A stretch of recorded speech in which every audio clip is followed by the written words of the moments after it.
This evening, I'd like to sort of jump the gun on some work we are doing with these Tibetan prints, which I am now studying, because I think they have a bearing on the subject of the evening. In the Kalachakra school of Northern Yogic doctrine, the heart is represented as what is called the small lotus. It is not the principal chakra of the heart or cardiac area, but a small flower of 8 petals concealed within the very center of the heart focus itself. Now, of course, the lotus with 8 petals has become so intimately associated with Buddhism that we have only to recall that nearly always the deities of the northern school especially are represented as seated or standing upon lotus blossoms.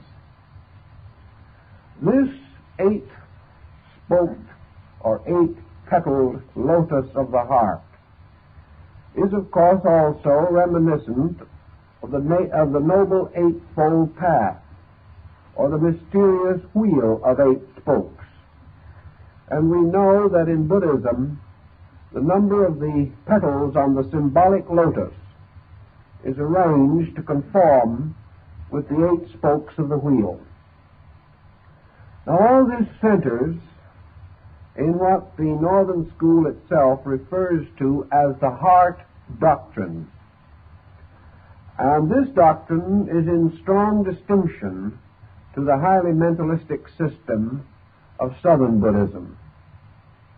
Our principal purpose, however, in bringing this out at this moment is a peculiar symbolism which is found in both China and Japan. There is a belief in the religions of those areas, a faith which is quite clearly indicated in the Shingon and the Nichiren sects in Japan, and the White Lotus sect of China. It is the belief of these people that when a devout person, or in fact any person, but especially a devout one, approaches death, that a mysterious vision appears. This is a classic vision in Oriental art. Because the term is easier in Japanese religion than in Chinese, where the words are utterly unfamiliar to us, perhaps it is best to use the Japanese terms. The dying person is said to receive a vision in which the Buddha Amida, or Amitabha, appears upon clouds, accompanied by 2 bodhisattvas, one on each side. On the left of Amida is the bodhisattva Kannon, Chinese Kuan Yin. And this bodhisattva always carries what is called the Lotus Pedestal. This is an empty throne in the form of an open lotus, and it is brought to receive the soul of the dead. The deceased person, the moment the transition from this world to the next is complete, is found in or seated upon this lotus pedestal.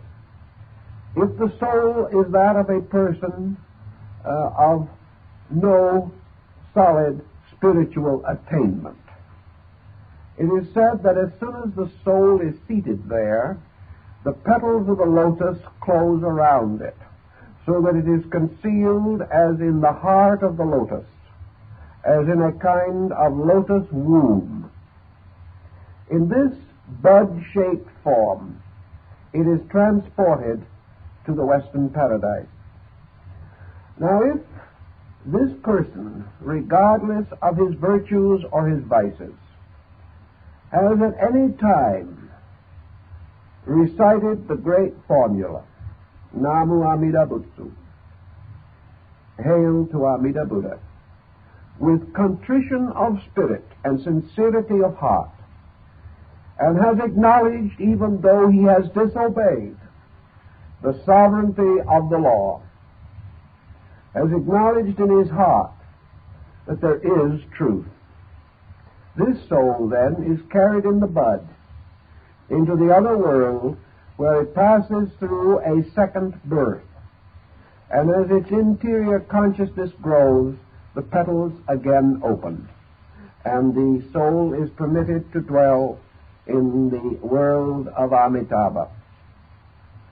If, however, the dying person is of advanced spiritual attainment or of greater integrity, then the soul is represented as seated in a Buddha-like posture in the open lotus as it is carried across to the other shore of the mysterious ocean of life. Now, this scene is very, very common in Eastern art, and I think perhaps it is sufficiently interesting inasmuch as the old teaching both of yoga and of tantra, of the old Brahmanical lore upon which so much early Buddhism was based, makes a great point of this 8-petaled lotus throne. And it states that this throne represents the heart of the person. Studying the triad appearing in the clouds, as in the vision already mentioned, the Bodhisattva Kuan Yin, or Kannan, who carries the pedestal, is always upon the left side of the central deity. And we may also remember, therefore, that it is a left branch of the pneumogastric nerve which touches the pacemaker in the heart as a nerve, and also, by ascent, reaches the brain.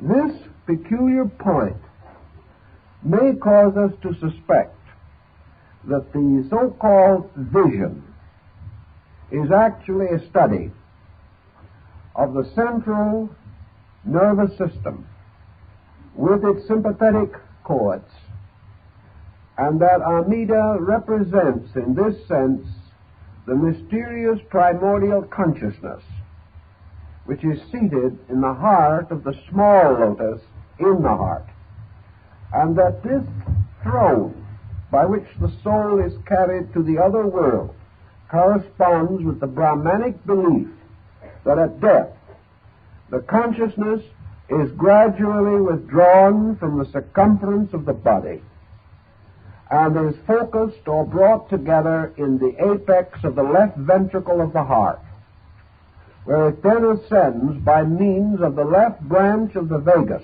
or pneumogastric nerve, to the brain, and finally departs from the body through what is called the gate of Brahma, or the 1,000-petal lotus at the crown of the head. If we can assume an analogy here, I think it is a very interesting one, because it gives us another dimension to this old symbolism, implying, as the Shingon has always implied in Japan, that all ritual, symbol, allegory, legend, and fable had to do with the motion of the principal spiritual, psychic, and energy currents of the human body. As far back as our studies in philosophy are able to go, as far back as man has left a record of his convictions and his beliefs, the human heart has been peculiarly sacred. We have to realize that in olden times dissection was unknown, and in most civilized nations, autopsy was not permitted. It was therefore not upon a study of the heart as an organ that ancient knowledge was derived. It was rather derived from a series of observational factors, perhaps supported by a strong intuitional realization that certain processes depended upon certain structure or function for their existence. And gradually, ancient man, without benefit of modern scientific thinking, came to remarkably accurate conclusions concerning the inner structure of his own body. These conclusions were perhaps not entirely sympathetic with modern anatomy and physiology, but in many respects they were not wrong. In most respects they were not wrong.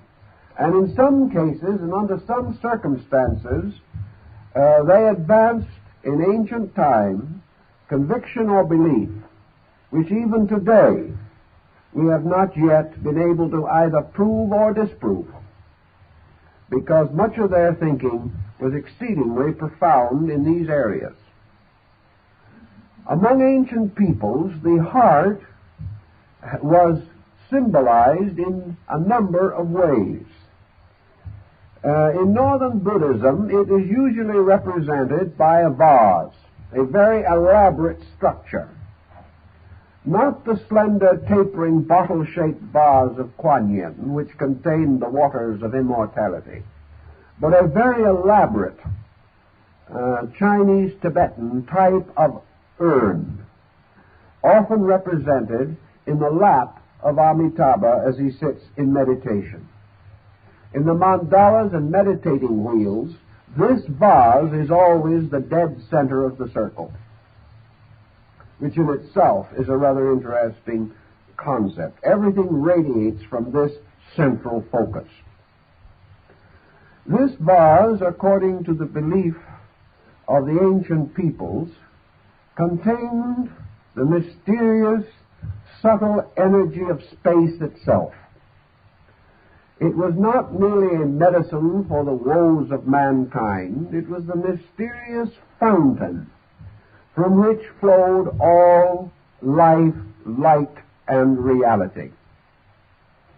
The Egyptians came very close to the same symbolism, for in their manuscripts, particularly the papyri relating to the mortuary ceremonies, the heart is represented as a kind of jar, sometimes with a handle, sometimes without, but nearly always ornamented upon one side by a design symbolizing a human ear. This peculiar vase is placed on the balance of the scale in the weighing of the soul, or the weighing of conscience, in the hall of the twin truths. It is this vase that speaks. This jar describes itself as containing the soul of the deceased. In many other religious symbols and systems, this central mystery is called a cavern, or a place hidden. In the New Testament, it is referred to as a closet, into which the man shall go to pray to his Father in secret. And the Father who hears him in secret will reward him openly. This is the dark closet, the mysterious place. This is Porphyry's cave of the nymphs in the Neoplatonic system of thought.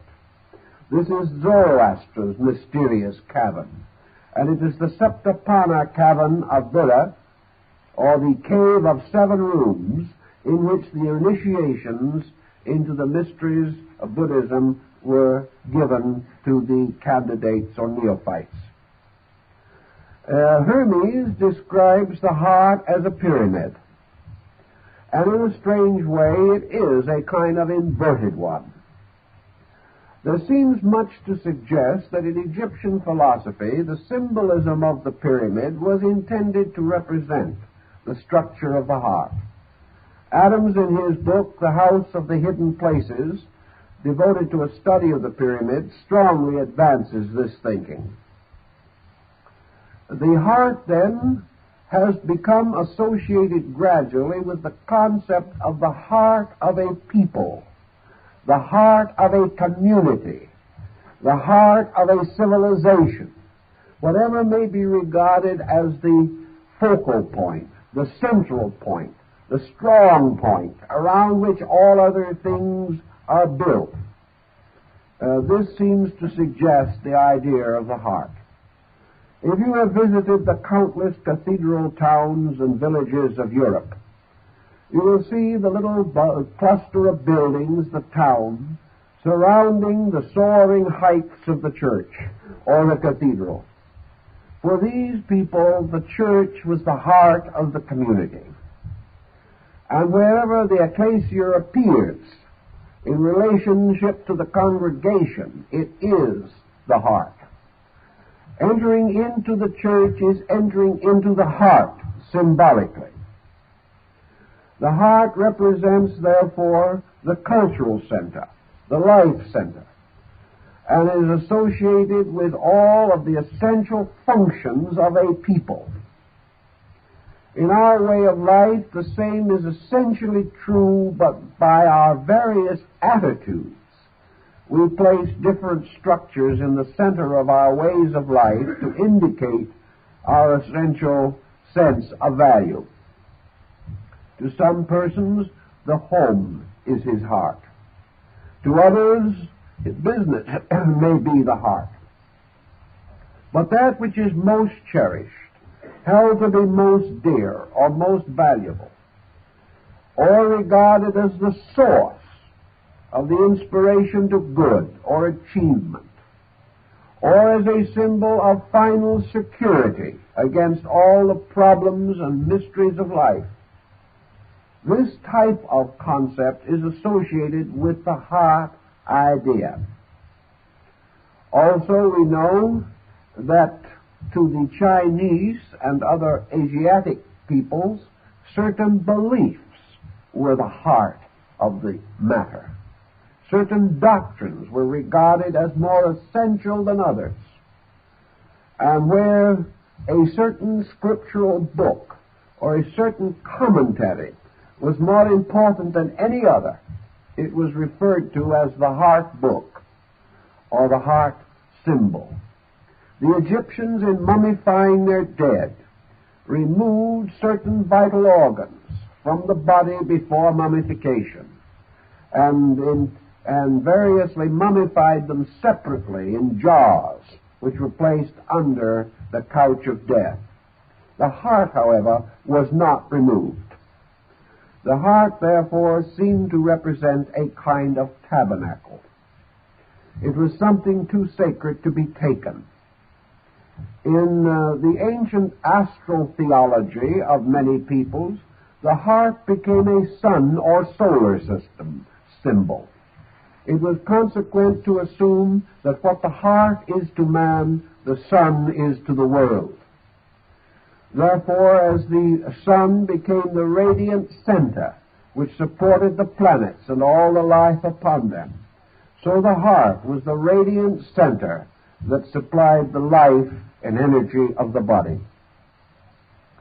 The analogies can go on almost indefinitely, but they are not our primary purpose, so that I think perhaps we can assume you will read the section and find more of them for yourself. The next point that I think is very significant to us is the fact that the heart is actually only a muscle. The heart in itself can no more bestow life than the brain can bestow thought. Just as the brain is merely a structure, so the heart is merely one of the vital organs of the body, the most vital. Yet in itself, we cannot assume or regard it as the source of the fact of aliveness. Of the heart, a certain point is particularly associated It is called the pacemaker, and apparently is that area in the heart which is the origin of the pulse. And it is this pulsing of the heart that some mysterious and wonderful way seems to preserve the fact that we are alive. If this pulsation ceases, life ceases. In India, this pulsation is called the drum beat of Shiva. And in China, the study of the pulse, the study of the heartbeat, was carried to an extraordinary degree, further perhaps than it has ever been actually researched in the West. More and more, however, we are coming to the Chinese point of view. Paracelsus had come to it centuries ago. And this point of view is that the heartbeat is, again, not merely a mechanical process. It is not simply that it beats or that it stops beating. The very process of the heartbeat itself is a highly specialized and very complicated process, even in terms of phenomena. What its cause is not at the moment our consideration with the Chinese doctor. Our present consideration is the story that it tells.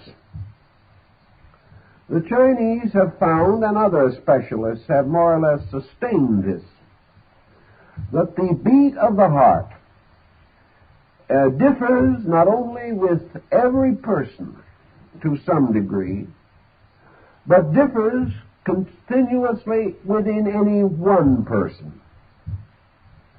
The heartbeat is an exceedingly important means of diagnosis in cases of sickness.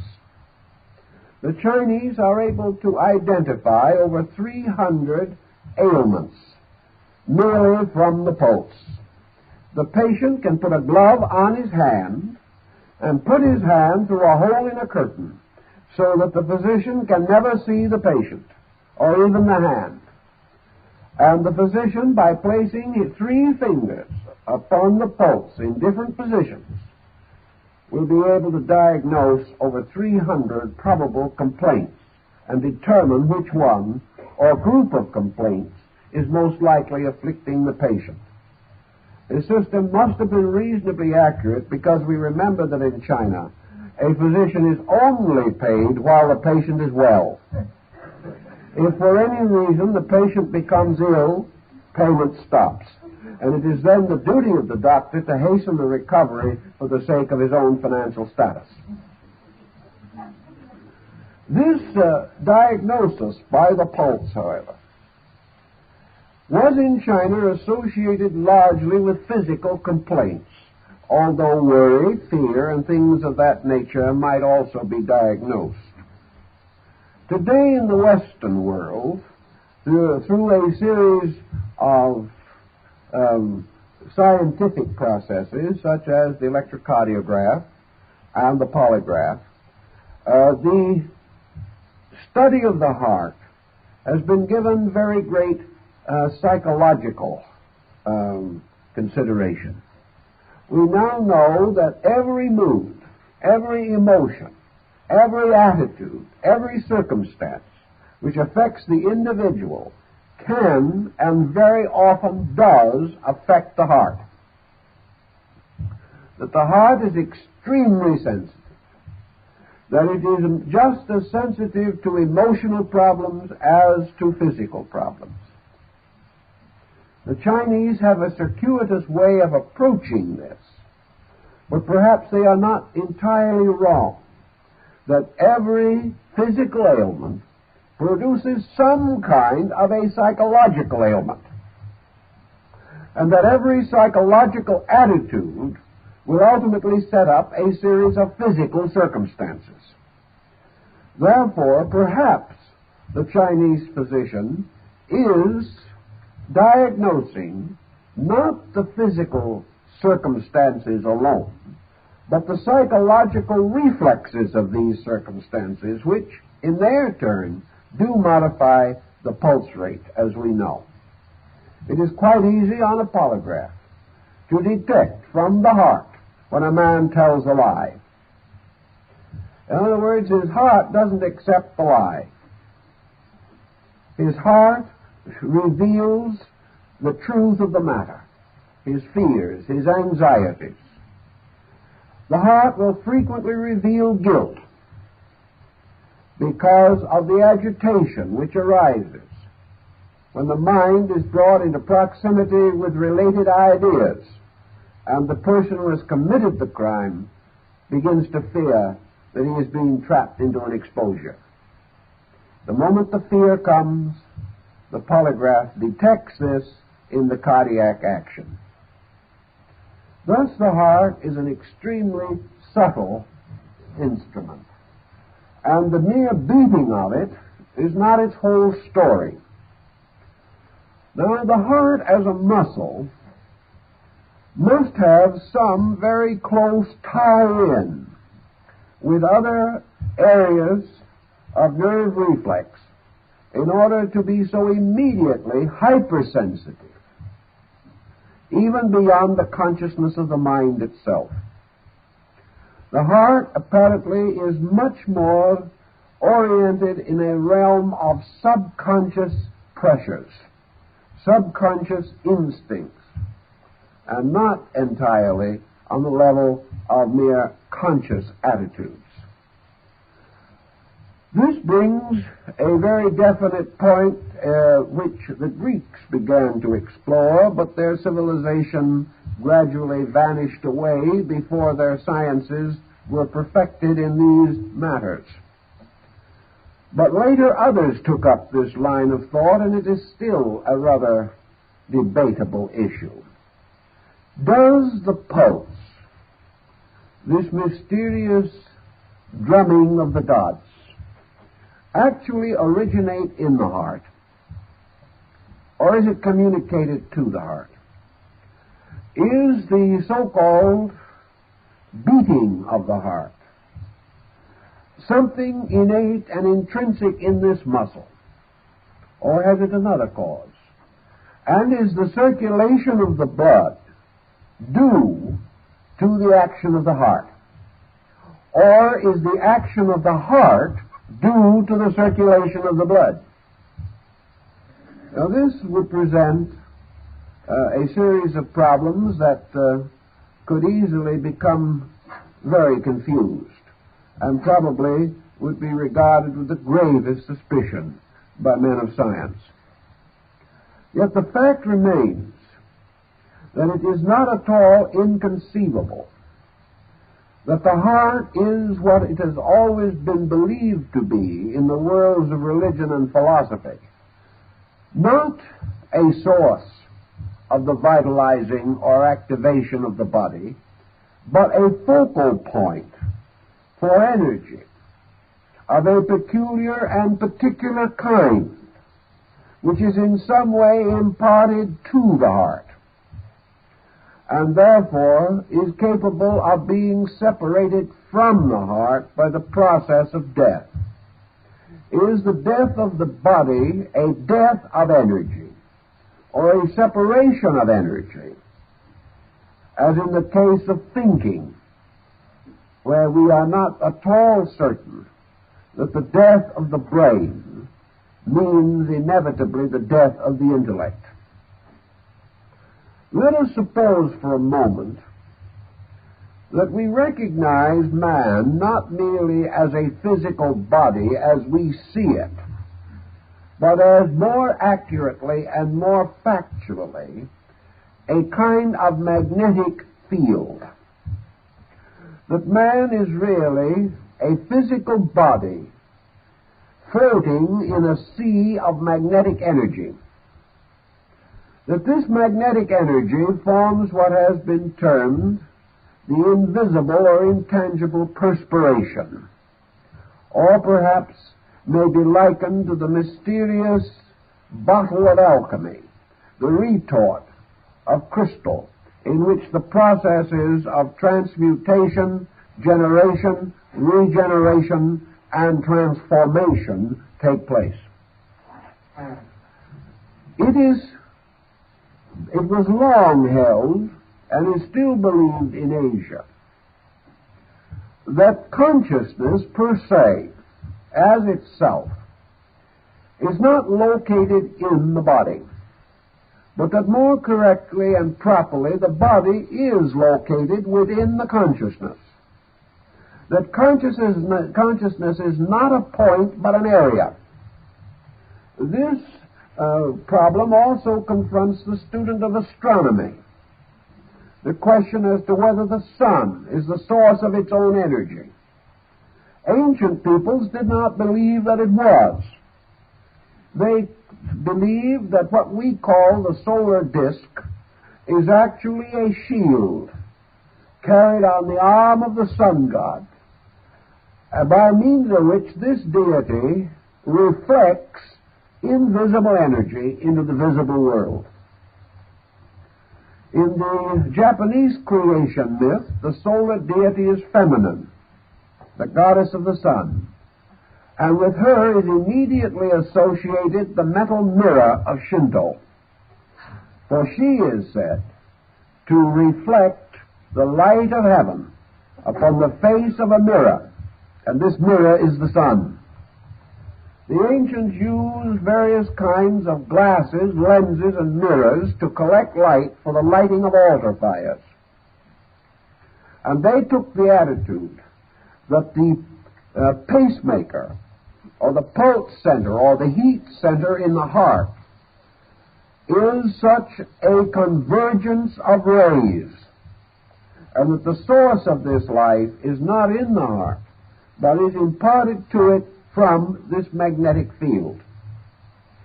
This magnetic field itself is in constant motion. This motion includes not only movements of currents and eddies within the field itself, but the primary vibration of the basic substance or minute particles from which magnetic energy is formed. Thus, what we call the pulse beat is really the beat of the magnetic field itself, communicated to the body. And this magnetic field is in a constant process of motion, vibratory motion, which corresponds to the beat of the heart. Thus, the heart would become a kind of island in the center of a magnetic field. In the very early stages of the development of the embryo, the so-called mysterious agent of blood is not clearly differentiated. But ultimately, blood becomes the vehicle of energy. And the arterial venous system extends not only to the surface of the body, but extends as magnetic fields out beyond the body. Thus, the blood and the magnetic field are associated. And it is possible that the blood is the means or medium by which the magnetic essence is conveyed to the heart. However we wish to look at this problem, the question naturally arises as to whether the heart is the source of its own energy, or whether this energy is imparted. And I believe that most thoughtful persons, from the beginning of recorded research, have held it to be essentially firm that this energy is not intrinsic in the heart itself, but is imparted. The great mystics of the early medieval period, who were among some of the most powerful visionaries that we have ever produced, had various descriptions of experiences which they saw of function of body and organ. I'm thinking of St. Hildegard of Bingen, one of the most important and interesting of the Catholic religious mystics. St. Hildegard left manuscripts illuminated with numberless figures and designs of things that she had seen as inner experiences. And these touch upon the problem of the heart. And her concept of it was very definitely that it was a kind of solar center which was sustained continuously from its own field, and that therefore the field was the important thing, not the organ itself. She also held that the consciousness in its relationship to the heart was subject to a special kind of interpretation. If it is true, as the ancients also held, and we find in Indian Vedic tradition and lore, that the three persons of the great creative Trinity are represented by the heart, the brain, and the reproductive focus, then this Trinity would consist of consciousness as the heart or central power, intelligence as the brain focus, and force, vitality, or energy as the negative focus. These would therefore constitute a basic triad. Buddhism, particularly in Japan and China, began the study of what they called the Lotus Gospel. And this was the gospel of the mystery of the heart, which they finally came to recognize as probably the most important of all the mysterious sciences which man could discover, the science of the true meaning of the heart.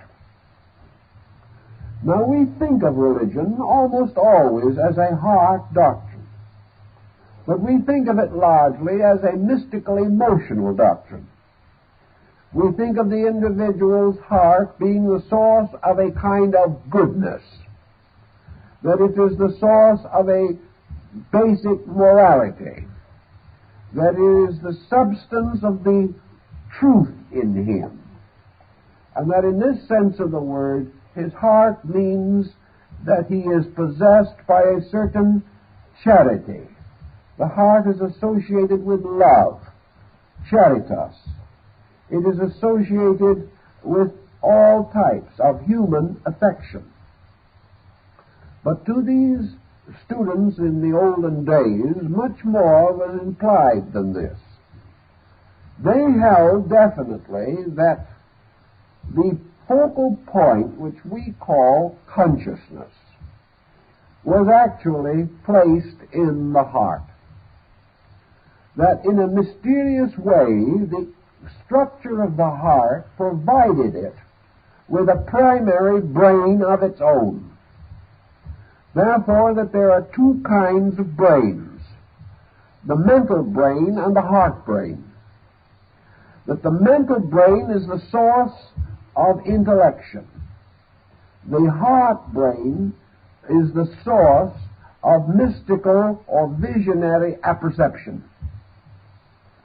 That man might achieve knowledge through the brain, but truth only through the heart. That these are different types of structures. So we find also in the old writings the reference to the fact that there are 7 brains in the heart and 7 hearts in the brain.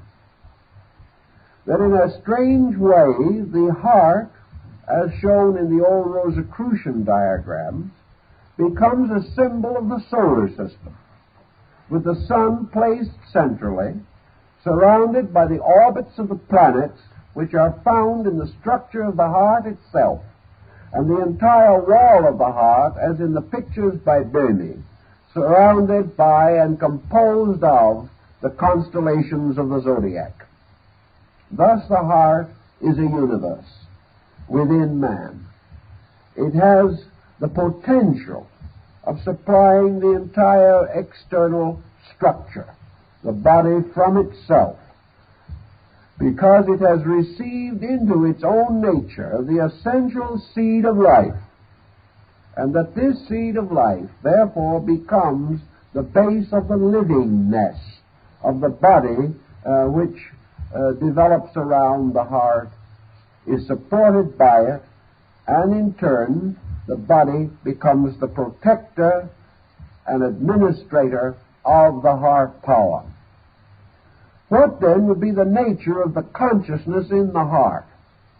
Hermes, in his discourse to his son Tatian, attempts to clarify this point, but probably lived a little too soon to have some of the interesting scientific facts at his disposal. Also, too soon for much of the digestion of philosophy, particularly Oriental thinking, which has more recently come to our awareness.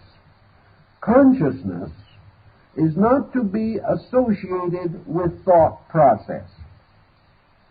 Consciousness in its own nature, therefore, is not to be penetrated. It is not to be analyzed or examined. It is merely a superior state of awareness, an awareness which seemingly still remains directed primarily toward cause and not toward effect. Therefore, the heart seems to be more aware of things invisible behind itself than of things visible in front of itself.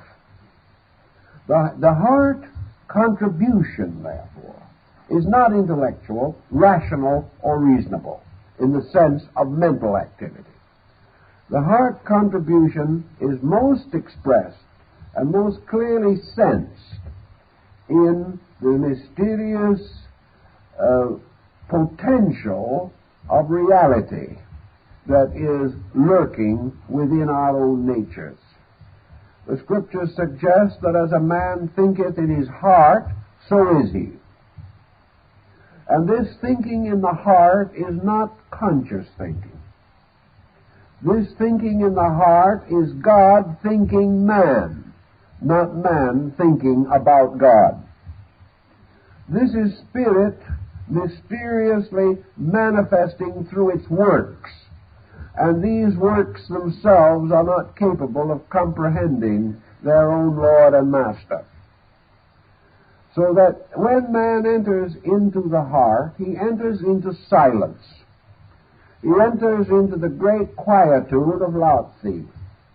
He enters into that silence that came before the sounding, as Rene calls it, and that silence into which the sounding must finally return again to sleep.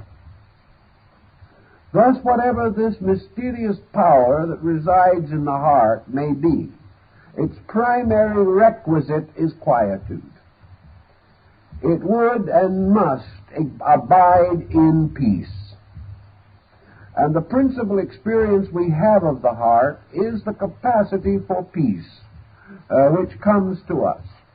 The capacity to have so great an interior sense of reality that without intellection, without argument, without debate, without affirmation or denial, the being experiences the fact of the presence of reality. It is this experience of reality, then, this experience of not only of an existence, but an eternal and significant existence. This experience comes to man. Man then takes hold of it and intellectualizes it. But the experience, the essential conviction, comes first. And this conviction is not thought. It is known by a mysterious experience within the self.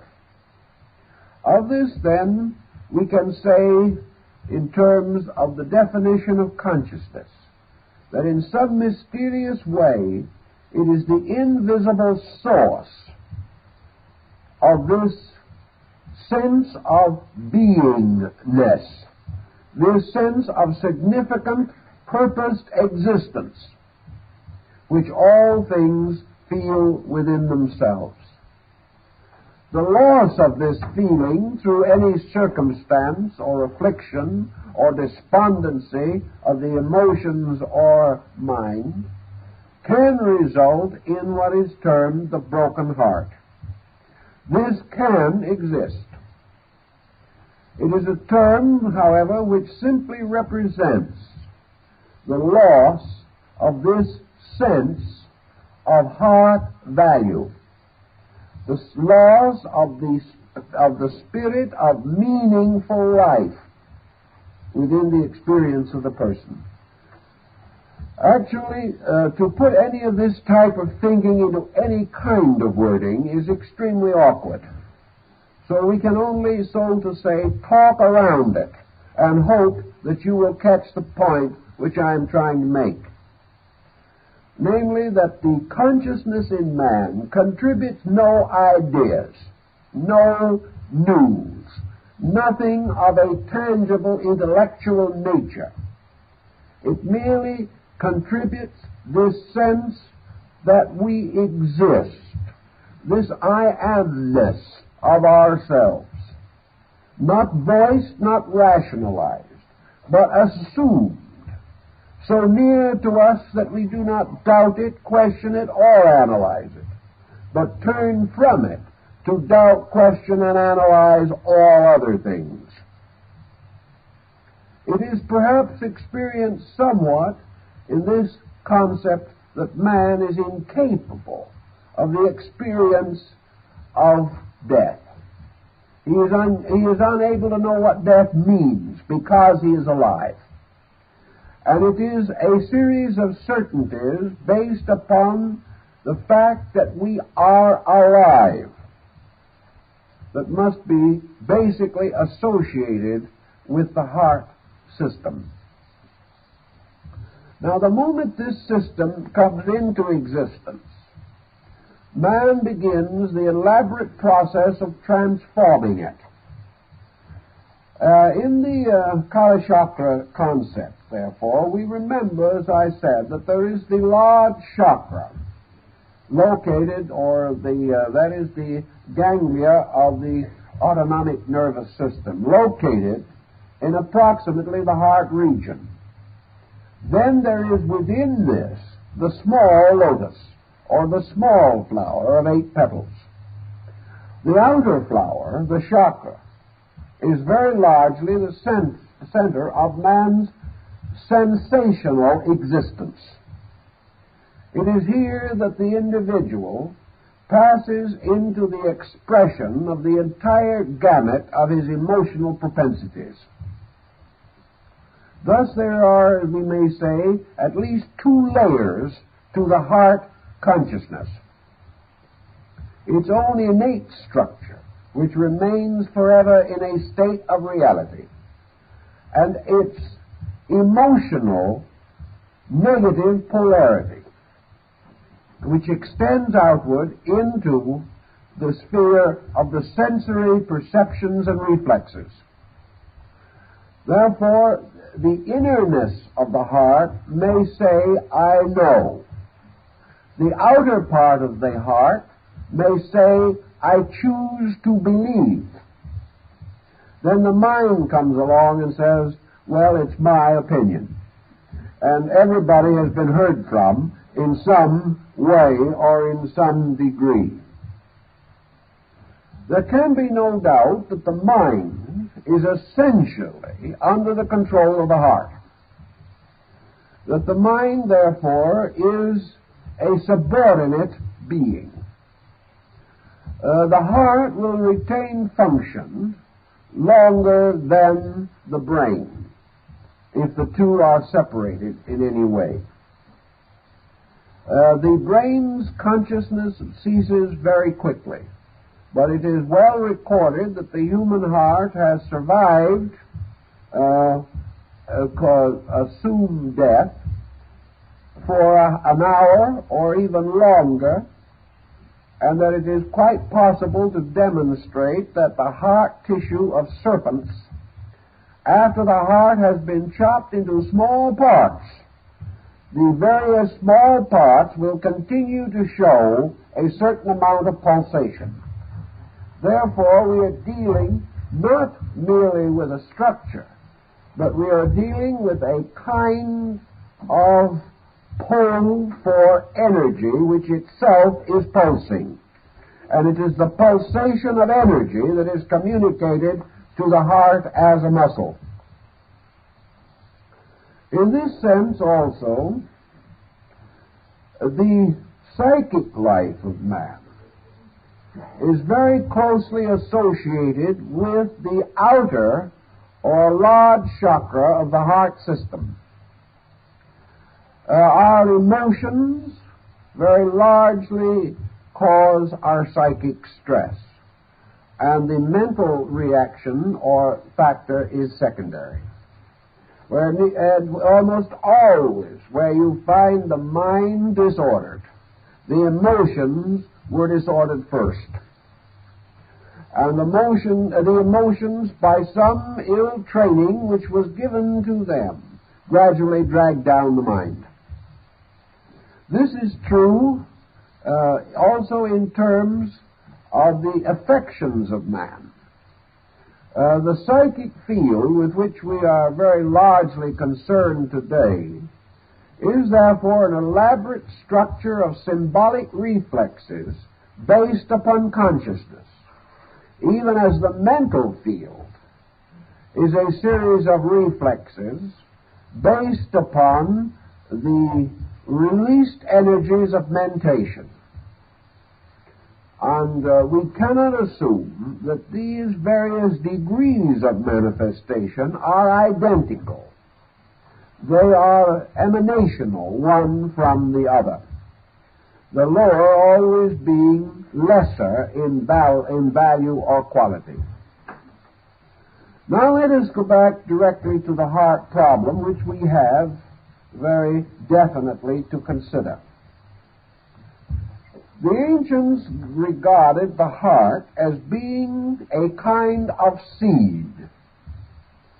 This seed, of course, has growing from it a great tree, this tree being the arterial venous system. So if you lay this out diagrammatically, or make a drawing of this structure, of the arterial system rising from the major arteries, in turn rising from the heart, you come to a design that is almost exactly the design of a plant. It has a bulb-like root, which is in some kind of earth. And this plant unfolds, extending throughout the body, where it controls life function. At the same time, we have another tree. This principal tree also grows from a seed or a bulb or a root. In this case, the brain. This is the nervous system. And when laid out diagrammatically, is exactly the equivalent of the arterial system in design, or so similar that there needs to be very little adjustment made. Thus the brain becomes the seed of the nervous system, and the heart becomes the seed of the arterial system. Back in the days when somebody was compiling Genesis, it came apparently to their attention that man in some way had these two trees. Therefore, one was called the tree of life, and this tree of life grew from the heart. And the other was called the tree of the knowledge of good and evil, and this grew from the brain, which was perfectly consistent, reasonable, and proper. Now, in the course of time, certain things happened in the Garden of Eden which are a scandal to us even yet. So there's no use to bring up this delicate issue. But the fact remains that man was cast out of the garden in connection with breaking the will of deity concerning the fruit growing upon these trees. And if we think a little about this, we can do some rather interesting rationalization. Rene, the mystic, declared also that there was another tree, and this he symbolized by the peculiar symbol of the palm tree. And we know that the palm leaf is one of the ancient symbols of martyrdom, and was also important in connection with Palm Sunday and things relating to Christianity. The palm leaf, or the palm tree, was the tree of rest in the desert. The palm tree, wherever it appeared, told the wandering nomad of the desert that water had to be there. And while the water might be underground, there was also a limit to the root of the palm tree could go. And usually the palm marked the oasis.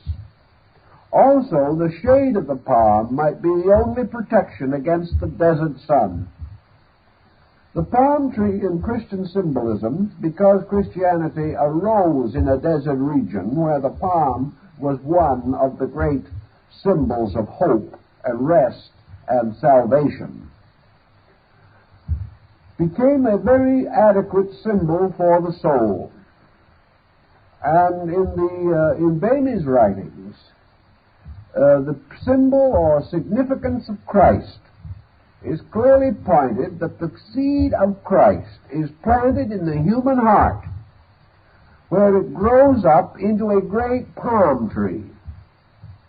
And this palm tree was the symbol of the promise, or the symbol of the waters of life, the symbol of salvation in the desert of waiting, the symbol of the promise of peace to those who were suffering from the storms and privation of the great wastes of sand. Therefore, to Rene, salvation, or the soul, was a third tree, and the soul grew from the heart. And the soul grew from the heart rather than from the brain. Therefore, the redemption of man lies in the redemption of the heart motives, rather than in the, shall we say, conversion of the brain to certain attitudes.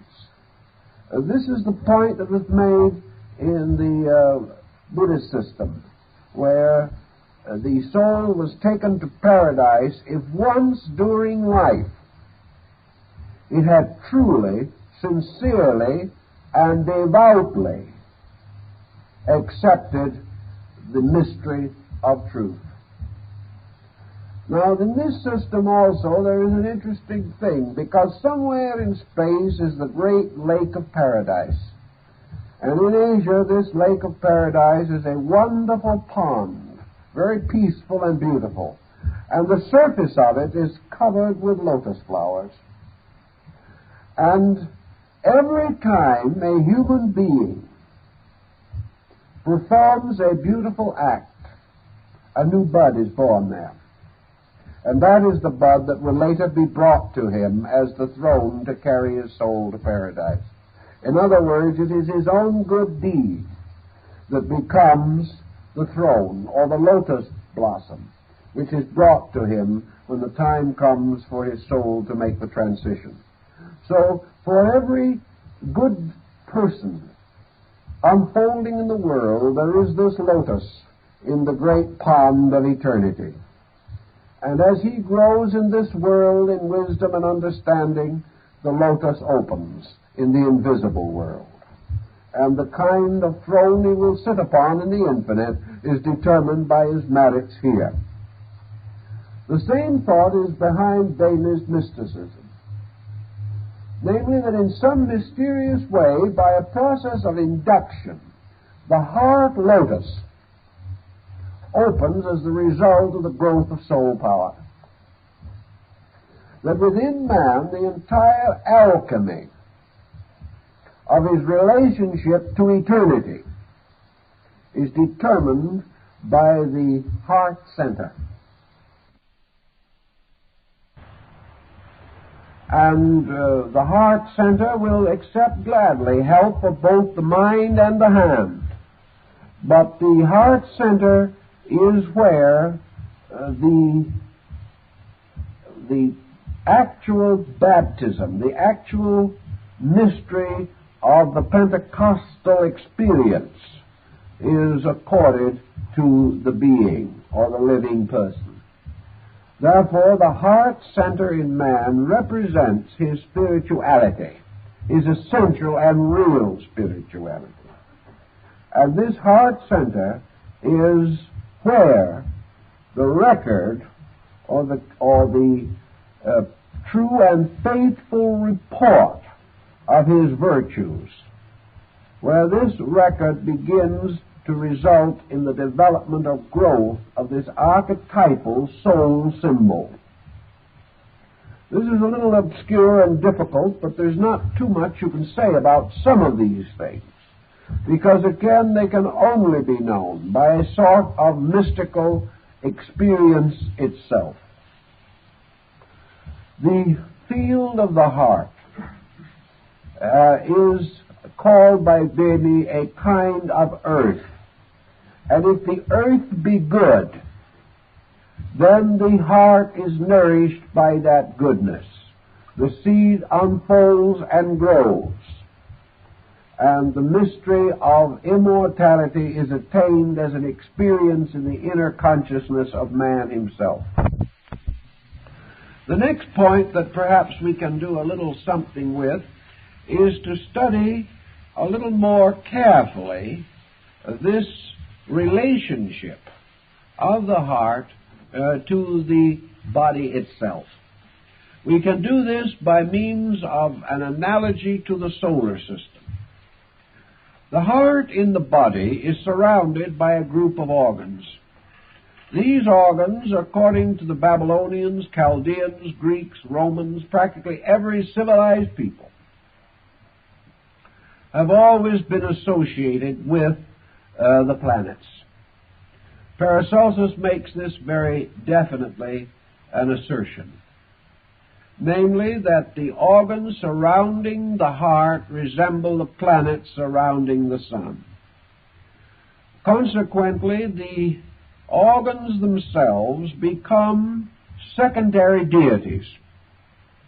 They are the secondary powers by means of which the pure life energy of the heart is distributed through the system for a certain purpose.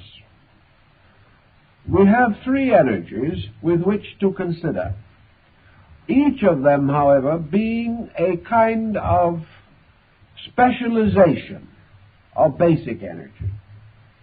The pure energy of consciousness forms the mysterious sea of life in which all other forms of consciousness have their existence. This is the pure energy of the sun, which is totally invisible. This is the pure energy of life in all things.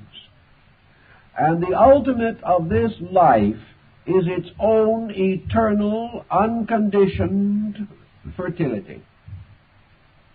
Pythagoras of Samos said that every conceivable unit of life is seminal or seed-like.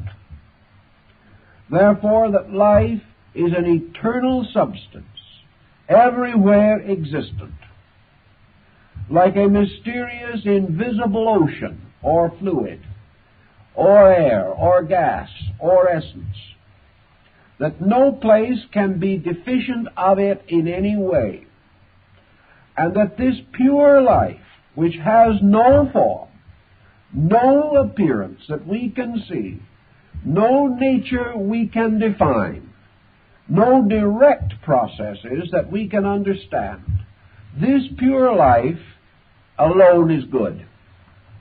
This pure life is the only reality that exists. This pure life in its unconditioned state is the mysterious, intangible fact by which all things exist, and without which cannot be fashioned anything that is made.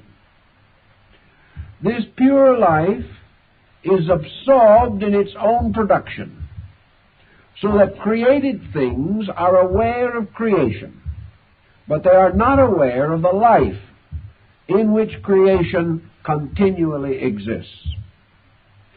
Thus we may see the plant growing from the dark earth, but the dark earth is invisible to us.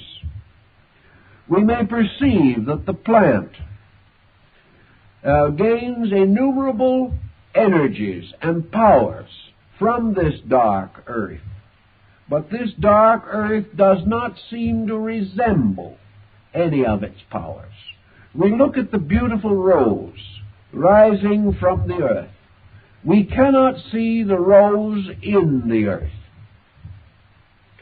We cannot understand how the dark soil could produce so great a mystery out of itself.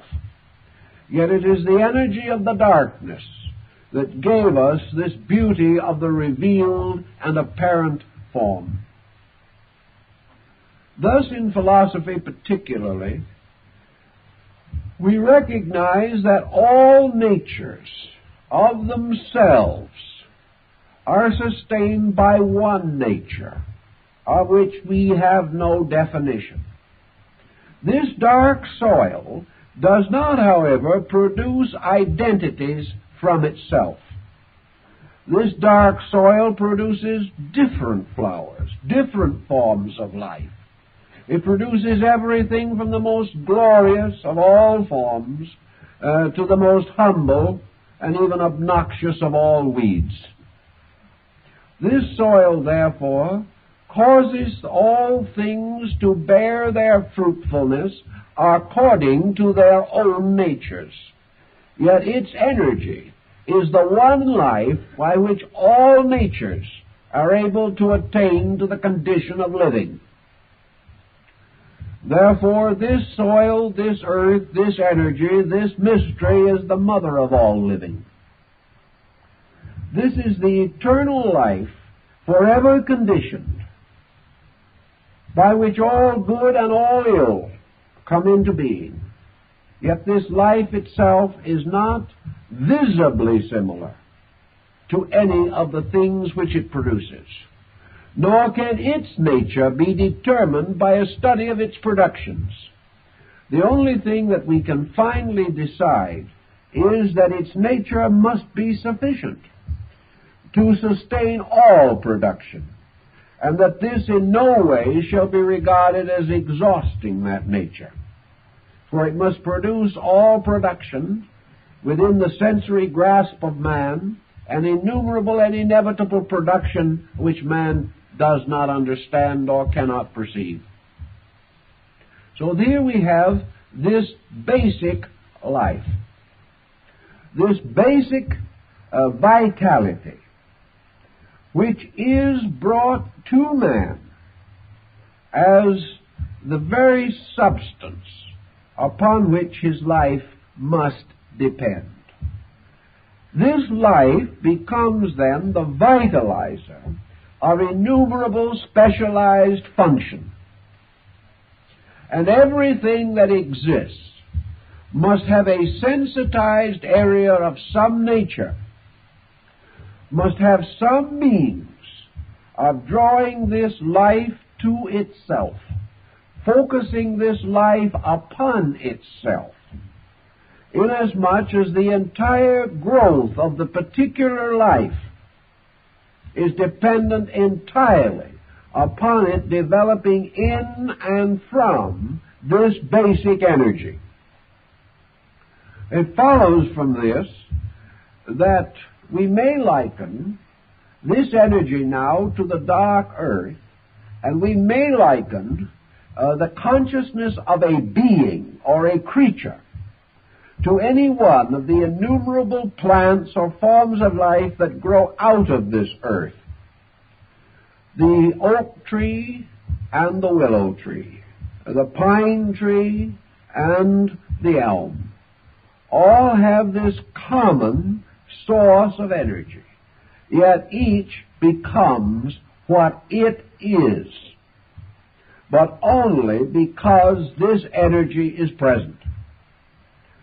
So consciousness becomes the universal symbol because it represents the only conceivable power which can be all things to all creatures.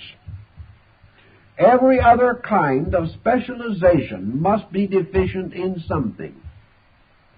So we give the term consciousness to that which is capable of expression through infinite diversity, and yet itself remains forever the same.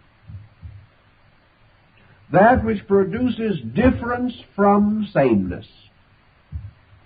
Now, the reason it can do this is because through the vast vistas of consciousness, infinite orders of life are evolving. These evolving orders of life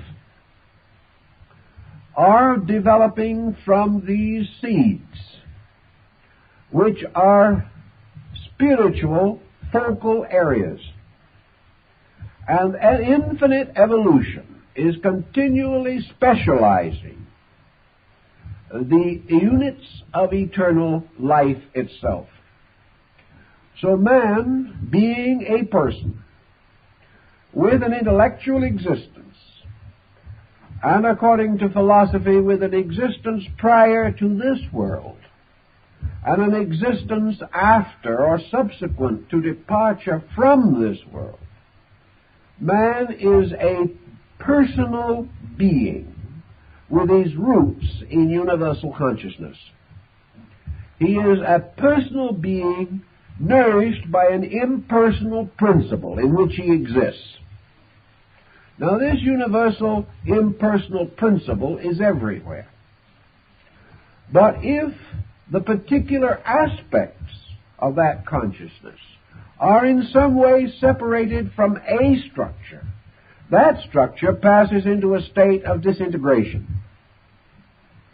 Therefore, the integration of the structure depends upon the maintenance of the organization of it in relationship to its life source. If, therefore, the root of the tree is injured, the whole tree will die. And if the taproot, so to say, of man's existence is injured, then man no longer tunes in or receives the benefit of this universal life in which he exists. He is then like the proverbial sailor on the ocean, surrounded by water and with nothing to drink. This means that if the adjustment between his own structure and this universal energy is not maintained, then he is no longer supplied with this energy, but he becomes a dead thing floating in the very life that supported him. This concept was also rather well brought out by very ancient people. In order that man as a being, as a particular creature, unfolding his own composite nature, may therefore have his roots in the life which is essential to him, the heart becomes the instrument of this rooting.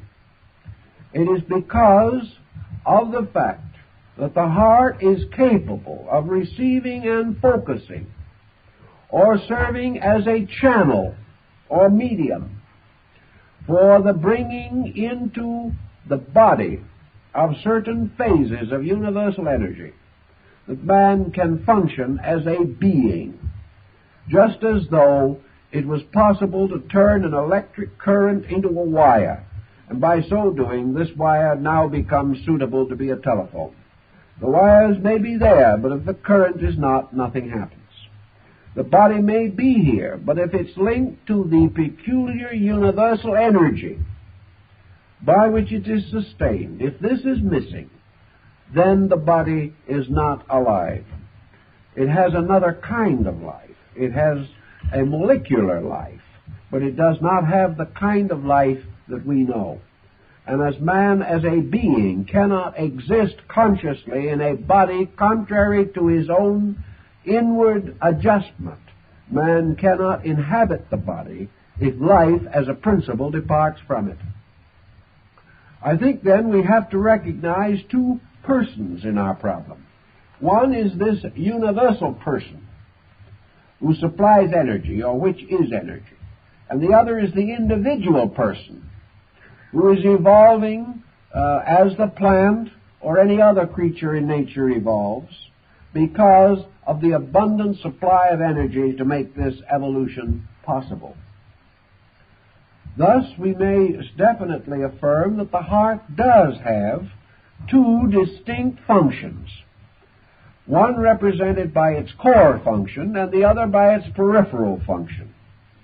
Its core and essential function being to serve as the intermediary or a catalyzing agent between space and manifestation. And the other is that it shall serve as a kind of throne for what we term the ego, or the consciousness of the evolving being that has moved into this environment. In other words, in the heart must also be the archetype of the form that is to develop from the heart, not only in terms of physical appearance, but in terms of mental, emotional, and psychical existence.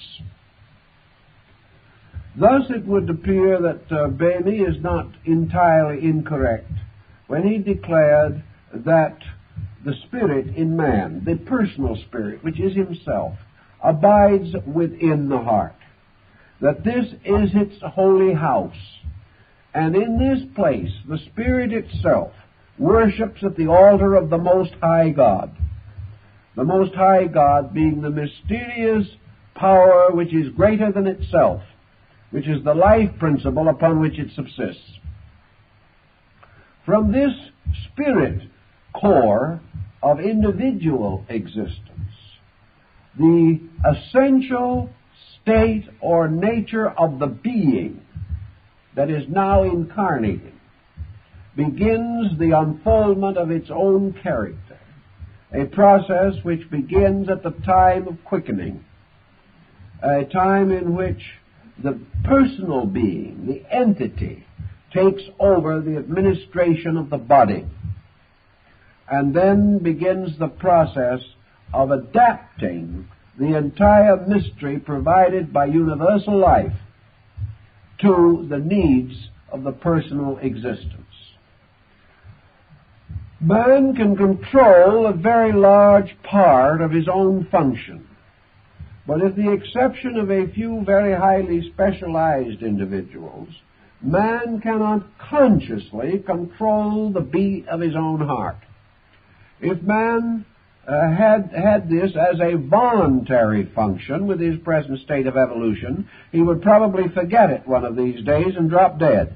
But as a result of the fact that he cannot do this, we have another symbolic situation, namely that the fact of life itself is not directly available to man. That this fact is imparted by something superior. That the beating of the heart, or the maintenance of the relationship between energy and the function of the body, is not primarily under the keeping of man himself. Man may destroy the instrument, or by a very long process of deterioration wreck the instrument. He may, by intensities of his attitudes, so condition it that it can no longer function properly. But all that man can do to the pulse beat is interfere with it. He has no power to cause it. It began when he was not conscious of his own existence. It continues frequently long after he loses consciousness of his own existence. Or it may stop suddenly. But in any event, it is not something that man himself can control. It is the one link between himself and the infinite, in which the infinite still holds all the cards, which is probably highly suitable.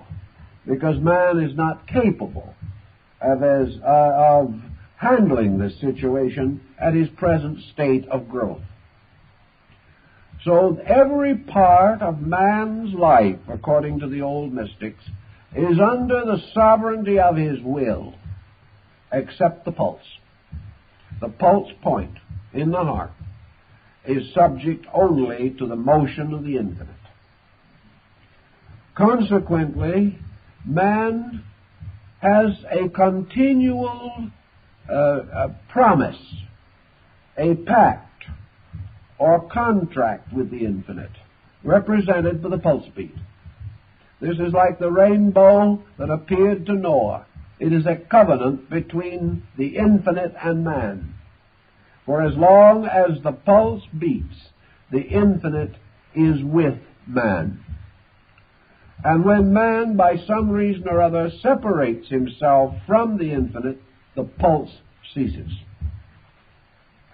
Now, the principal cause, of course, of this separation is the gradual exhaustion of the structure of the body and its ability to continue to respond to this sensitive beat.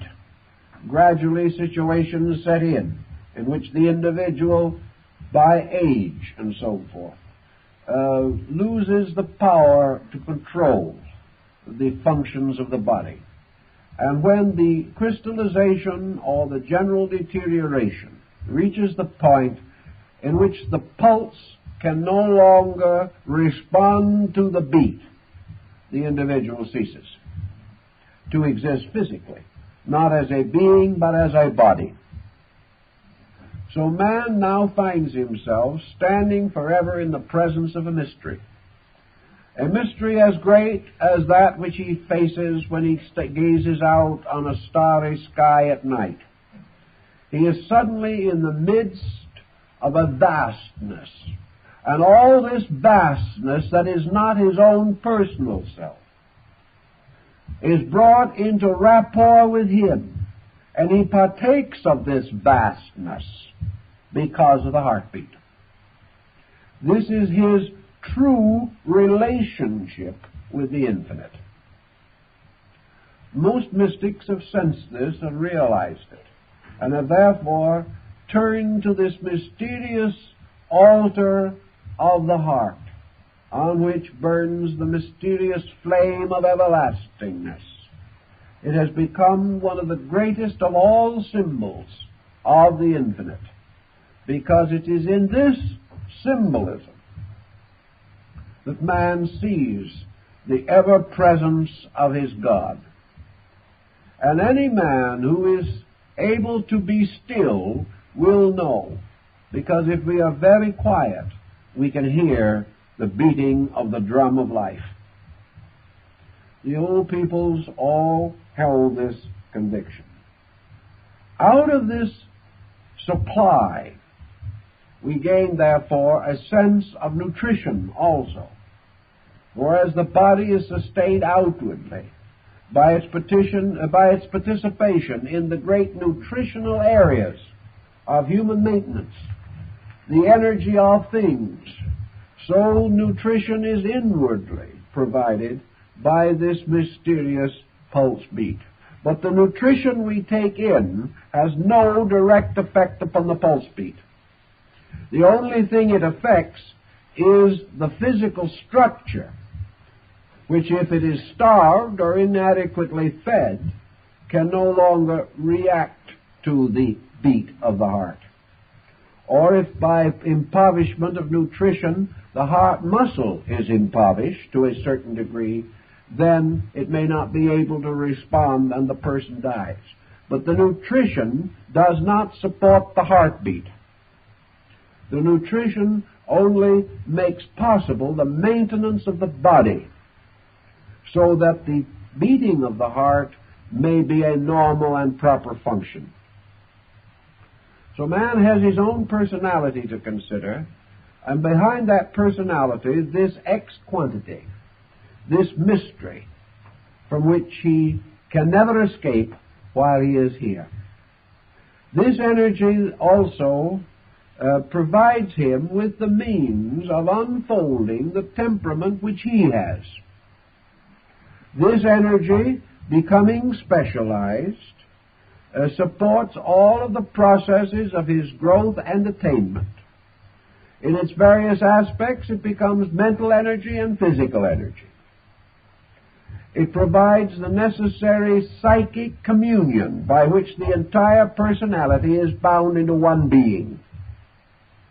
This one being, however, is a magnificent superstructure built over a tiny little pulse beat by which its existence and survival is measured. Everything that is dependent is less than that upon which it depends. This was an ancient oracle of wisdom. Man is completely dependent on the pulse. Therefore, the pulse must represent a link between man and something infinitely greater than man, and an infinite relationship to all beings. This pulse beat the ancients sensed or believed that they saw in the mysterious flickering of the stars. It was a symbol of this universal agitation or vibration everywhere present in nature. Once the heart situation, then, receives its understanding, we can perhaps liken it even more to a temple and to a shrine. We can liken it to Solomon's everlasting house, or to one of the mysterious shrines in Asia, such as the beautiful temples of the Dilwara, of the Jain sect, or the wonderful, mysterious cave temples of Hyderabad, or on the island of Elephanta, or the Temple of Heaven in Peking, or one of the great mosques of the Muslim world, such as the Jumma Masjid at Delhi in India. All of these buildings become now symbols of the heart, for to them men turn to commune with a spirit, a power. In ancient times, this power was in the form of a flame, guarded forever upon an altar in the adytum of the temple. This flame was guarded by the priests and vestals, and was never permitted to go out, for it was the symbol of the eternal covenant between God and man. The flame itself flickered like the pulse. It was a mysterious livingness. Fire was an element that seemed as mysterious as life itself, and was anciently identified with life. The person becomes the high priest of this sanctuary, and man as a being, as an ego, as a personality, an individuality, was anciently regarded as being permitted by purification and by rites of regeneration and repentance to finally enter into the sanctum of the temple, and there to bow before the mystery of the eternal flame, which is the pulse.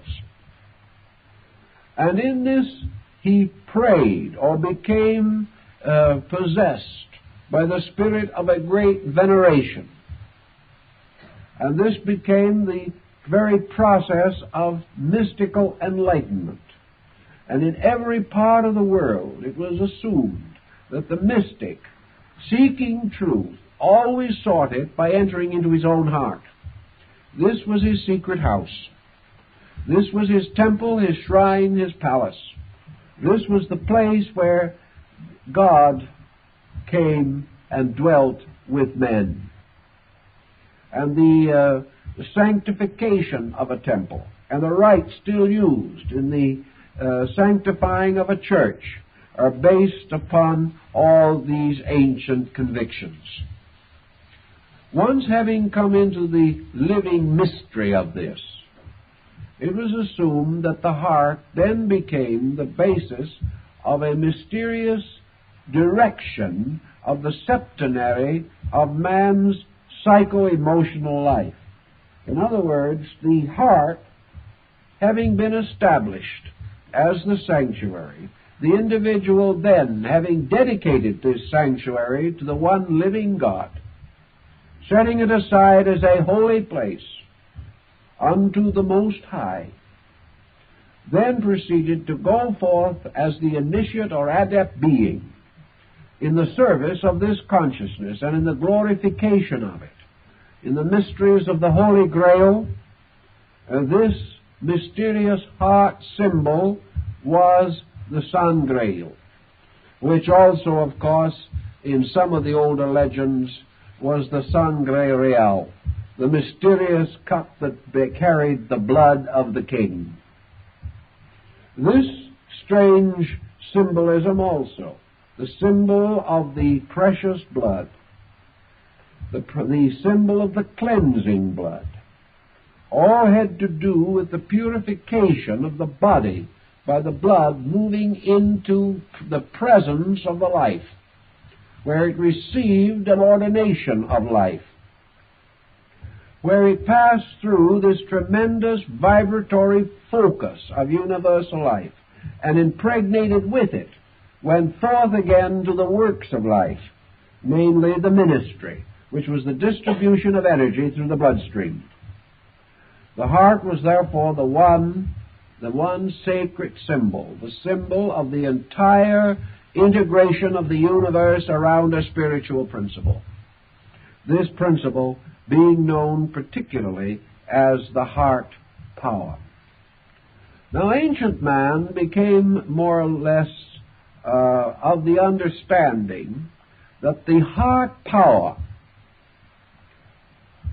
represented a kind of divine fact. Akhenaton, the great Egyptian mystic, seems to have sensed this long before most other civilized human beings had attained to this concept.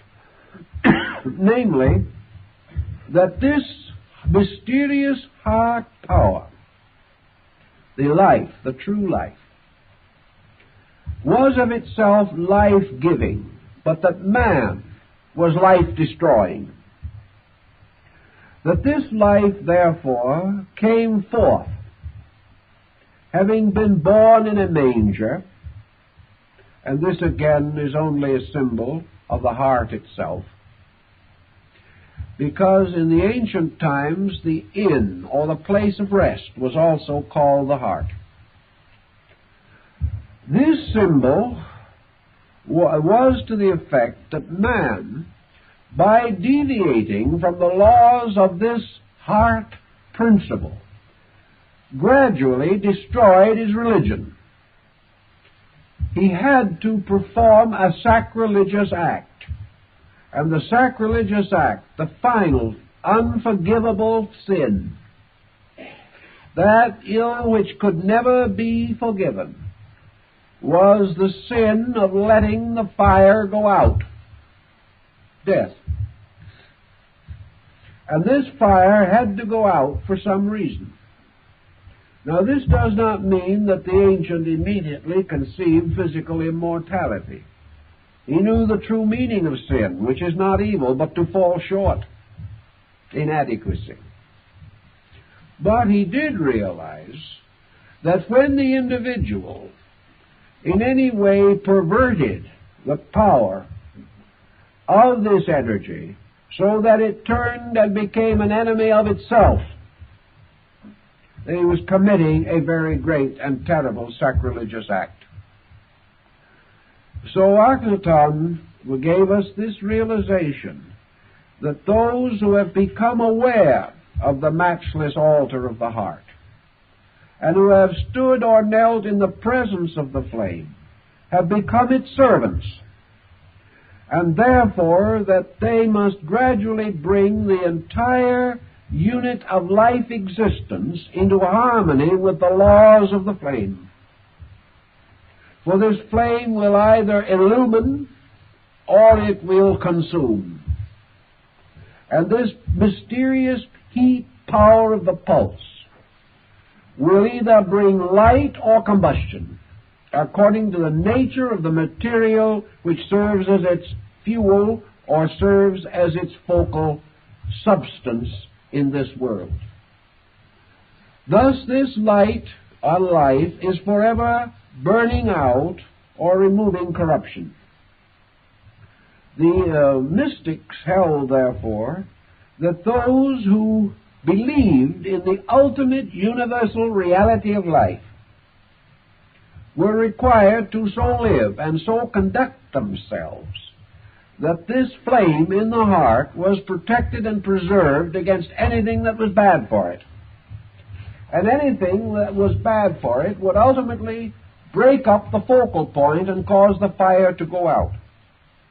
They also realized that anything that was bad for the flame, or hazarded the flame in the heart, was also contrary to the good of the evolving person or entity, which was depending upon this heart and was the priest of its altar. So anything that injured the heart flame was bad for the evolving entity that was depending upon this energy for its own evolution. To preserve its relationship to life, this entity must preserve its relationship to value. And out of this came perhaps one of the earliest concepts of ethics. Ethics was not based upon right and wrong in the terms of ordinary human concept. Ethics might be measured by a final circumstance. Did it cause the flame to go out? Anything that destroyed the contact, willfully and intentionally, or deprived the individual of full participation in this vital life principle, was bad. That was the actual source of the concept of evil. And anything that was bad for the life was bad for the person in the body. Gradually, therefore, man sought, through purification, through regeneration, through idealization, to live a more beautiful and perfect life, in order that this energy in its function might attain a maximum diffusion. And by this maximum diffusion would provide the best of the qualities of energy for all purposes of the evolving being. If this confusion persisted, then the energy necessary to think or to feel or to act or to perform any sensory function or any process or task, the energy was diminished. And it was discovered in early times that any evil that man performed struck directly at the heart, and that therefore it affected the pulse point, or the pulse beat, the pacemaker. And wherever this occurred, it meant that man was interfering with his own participation in universal life. He was in a sense also discrediting or desecrating this life, which must come into manifestation through the vehicles created by evolving beings. It's a little complicated, but here we have the secret of the Eucharist. Here we also have the secret of the Last Supper. We have the secret of the Eucharistic rites among non-Christian peoples. For here we have the participation by the whole nature represented by the 12, for they constitute the zodiacal band, or the hypothetical dodecahedron of Pythagoras, which constituted the full structure of the universe, or the total nature of any being, was 12. Therefore, in this case, the disciples, partaking of the bread and the wine, are partaking of the basic life power. And when they destroy or permit to be destroyed the high priest of this mystery, they destroy their own participation in this life power. They betray it. And if they betray it, it is taken from them. So in the mystical orders of the quest, the great orders of chivalry in the Middle Ages, the heart doctrine became the symbol of virtue. For virtue has as its final end quietude. And quietude means the free power of the pulse beat to maintain its rhythms and to function ever more perfectly, because the heart muscle is not made toxic by the psychic and psychological pressures of the individual. Thus, the cleanliness of mind and body, exemplified in the ancient rituals, guaranteed the maximum manifestation of the eternal in man.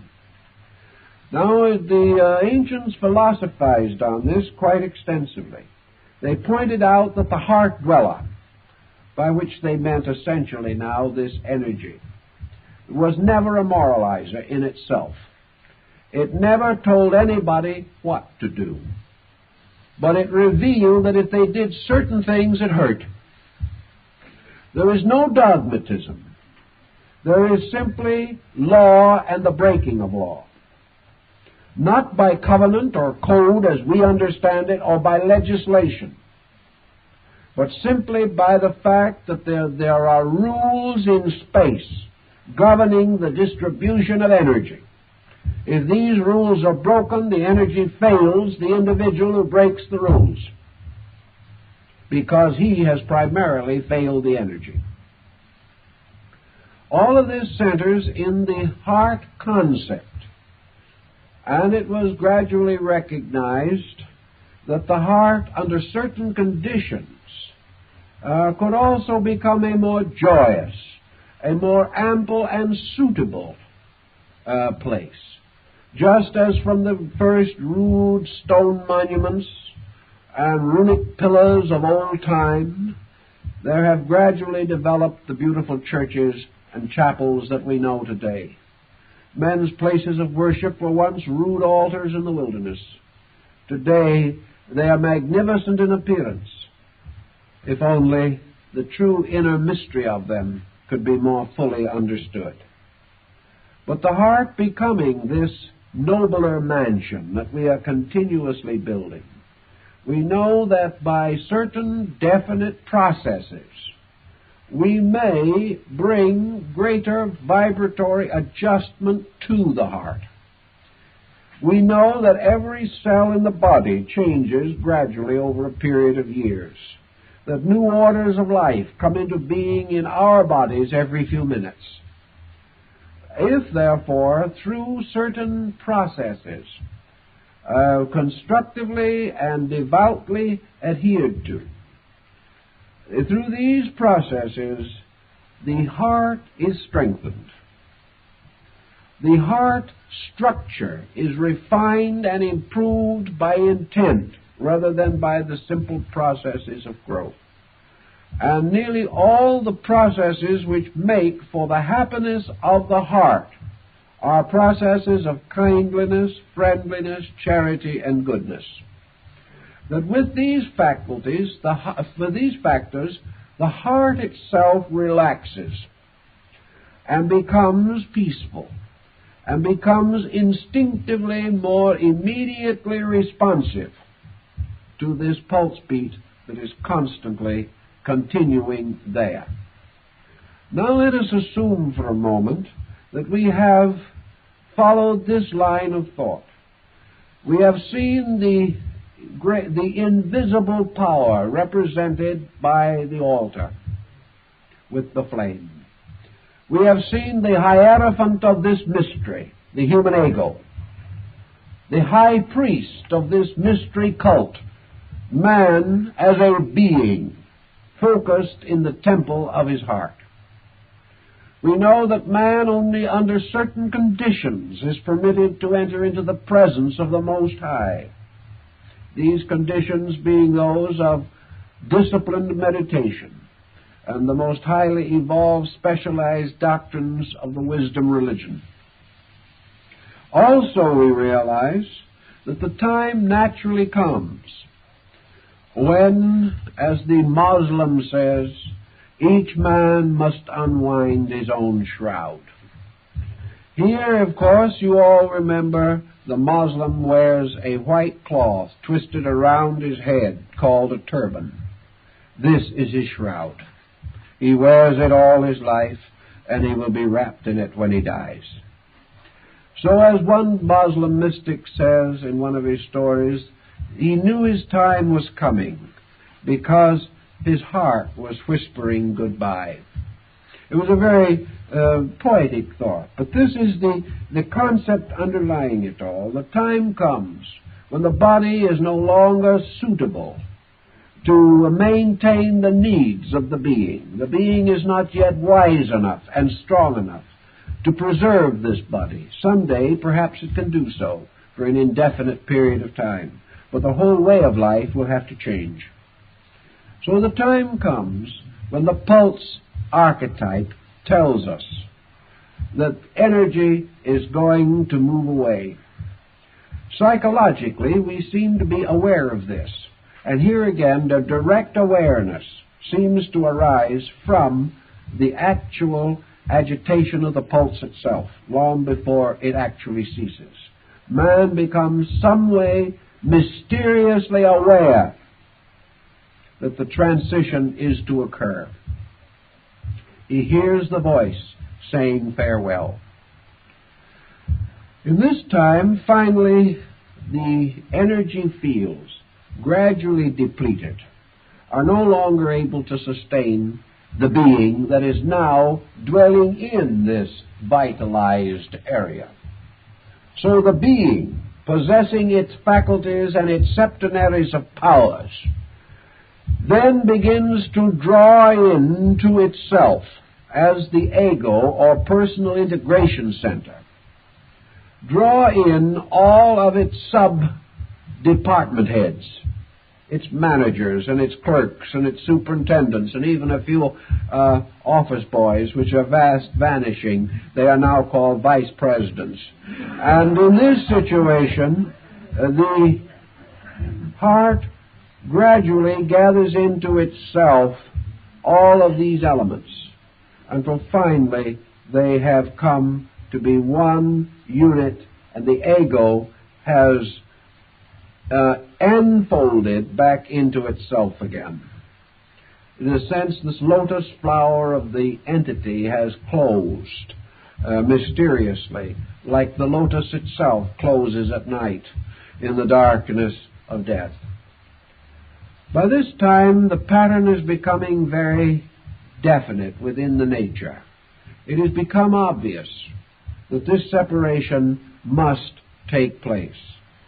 Then the process begins, which in a simple physiological way is simply this retiral up the mysterious left branch of the vagus, in which, having finally gathered its own powers, the ego, the incarnating being, moves out because it has found that it can no longer function adequately. It can no longer be itself, so it must depart, as Socrates himself predicted. So it goes up through the vagus, finally enters the great central hall of the brain, where incidentally the judgment of the soul takes place, in the great mysterious twin pillared hall of truth. And finally ascends through the 1,000-petal lotus, the Brahmarandra, and goes out through the crown of the head and returns to the decarnate state which it previously occupied. In other words, it retires from objectivity to subjectivity. This does not necessarily mean, however, that the old energy, the Pacemaker, has ceased. This universal life may still be there. And we know many instances, and we constantly come across them, where a person is medically and scientifically alive, but unable to function, unable to even be conscious, but may drift along for a little while in a state of deep coma. In this case, where once the separation has been made, even the physician says it is only a matter of hours, a matter of minutes. We do not know. But still the heart is beating. But the heart is beating against an ever-losing game. But it very often happens that the heart continues to beat for a time after the entity has actually departed. I believe originally this was probably intended. But in the course of ages, the situation has become so complicated by artificial circumstances that nature's essential pattern is now difficult to discern. I think nature intended the heart to continue to beat until certain psychological experiences have been accomplished by the entity in dissociation. But now that is not always the case. But in any event, theoretically, the heart slowly flutters down, and the altar flame on the heart goes out. When this happens, then it simply means that this bridge or link has ceased to function, and the infinite life simply goes on, waiting for the day, of course, when the bud again will appear upon the surface of the waters. But it is a very quiet procedure. That which remains, then, is the body which will slowly vanish or disintegrate into its natural substances, and this great sea of existence which goes on. Now, the life which animated has not changed. The thing that was animated is going back again into the subtle substances of being, to be resolved into innumerable forms when other potters take the clay. Nothing has essentially changed. Time and eternity remain. But it is this mysterious life that continues unchanged, regardless of the changes of form and circumstance, that Buddha used as the final symbol of his nirvana. His nirvana was this life itself, this eternal allness, to which everything must turn, upon which everything must depend, the mysterious real axis of the wheel of illusion. So that finally there is only this life principle, animating all things, bestowing upon them the mystery of their own existence, ultimately resolving their existence back into itself again, and remaining in the end the only thing that is. This is the existence in itself, and the altar of the heart is its manifestation in man, a manifestation of which it may be truly said, the Lord giveth, and the Lord taketh away. The Lord brings the flame, the Lord takes the flame. And we can slur it a little and say, law for Lord. And we shall have the same essential principle, that this is the power that the infinite bestows of its own infiniteness, and which it returns again to itself by its own means. And man's heart stands as the symbol of this before the world of generations in which he exists. Time's up.